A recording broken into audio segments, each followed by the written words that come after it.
Hari ini kita ke tema 9.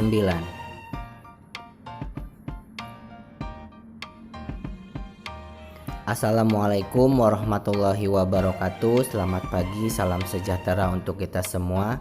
Bertemu lagi dengan Pak Yayat pada tema 9, Kayanya Negeriku, subtema 1, Kekayaan sumber energi di Indonesia, muatan pelajaran ilmu pengetahuan sosial atau IPS.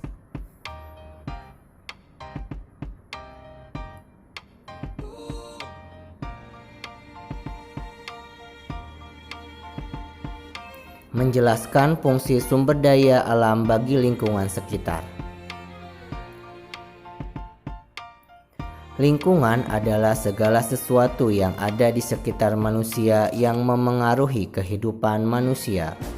Lingkungan terbagi menjadi dua jenis.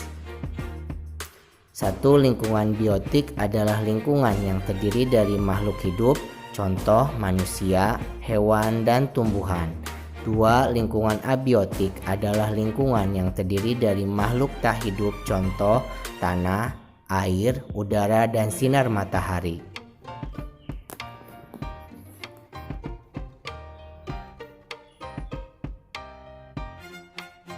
Fungsi lingkungan bagi kehidupan manusia.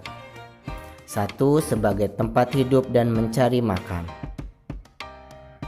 Lingkungan adalah tempat bagi manusia untuk hidup dan mencari makan. Dimanapun manusia berada, ia berada di suatu lingkungan.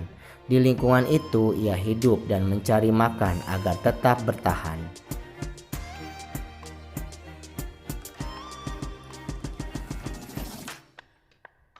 Fungsi lingkungan bagi kehidupan manusia yang kedua, sebagai tempat bekerja dan melakukan aktivitas. Setiap manusia melakukan berbagai aktivitas untuk mencari nafkah. Manusia melakukan aktivitas di lingkungannya. Lingkungan tempat manusia beraktivitas beragam sesuai dengan jenis aktivitasnya.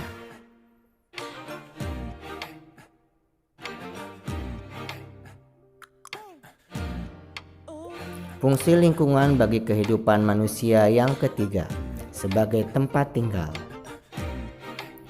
Manusia tinggal di lingkungan yang berbeda-beda. Ada beberapa orang yang memilih tinggal di lingkungan pegunungan dan ada juga beberapa orang yang memilih tinggal di lingkungan pantai.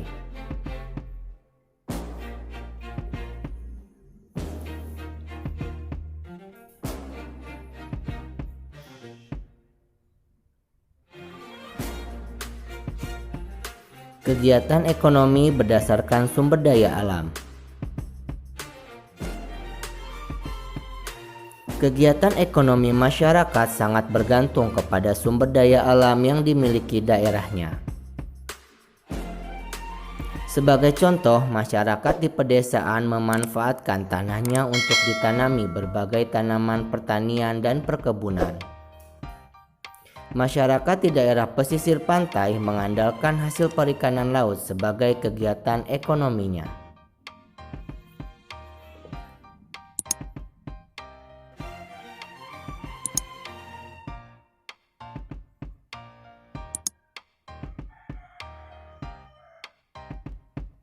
Beberapa kegiatan ekonomi berdasarkan sumber daya alam.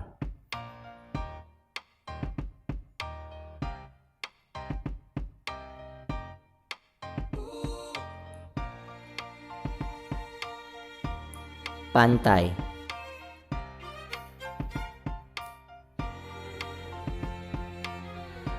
Pantai merupakan batas pertemuan antara daratan dengan lautan. Sumber daya alam yang ada di pantai misalnya ikan, kepiting, ubur-ubur, cumi-cumi, dan garam. Kegiatan ekonomi masyarakat di sekitar pantai seperti nelayan, petani garam, pedagang, usaha penginapan, jasa pemandu wisata, dan penyewa alat-alat menyelam.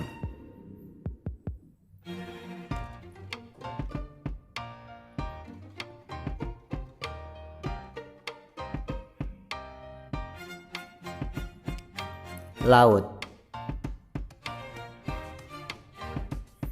Laut adalah kumpulan air asin dalam jumlah banyak dan luas yang menutupi permukaan bumi. Sumber daya alam yang ada di laut antara lain ikan, mutiara, kerang, dan rumput laut. Kegiatan ekonomi masyarakat di daerah laut seperti nelayan, wisata bahari, dan pengeboran minyak bumi.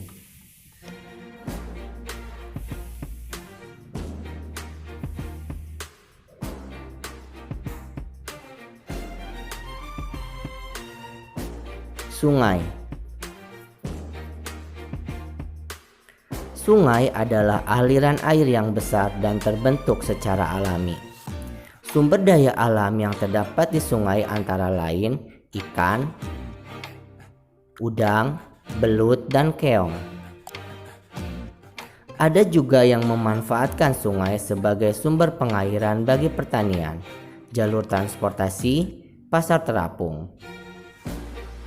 Kegiatan ekonomi masyarakat di sekitar sungai seperti penangkapan ikan, pedagang, dan jasa transportasi.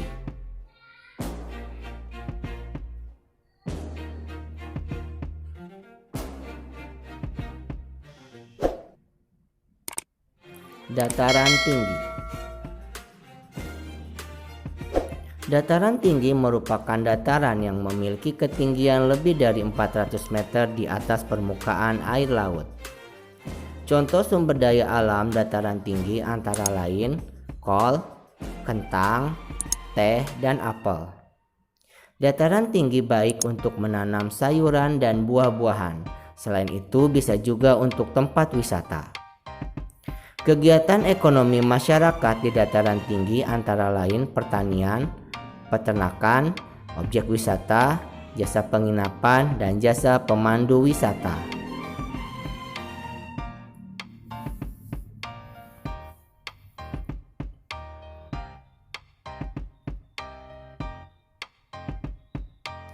Dataran rendah. Dataran rendah adalah dataran yang memiliki ketinggian antara 0 sampai 200 meter di atas permukaan laut. Dataran rendah banyak dimanfaatkan untuk pertanian, peternakan, industri, dan lahan perumahan.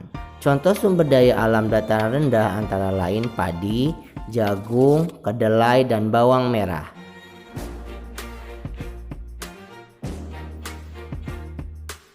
Itu saja yang dapat disampaikan pada tema 9 subtema 1 muatan IPS. Kita ketemu di lain kesempatan.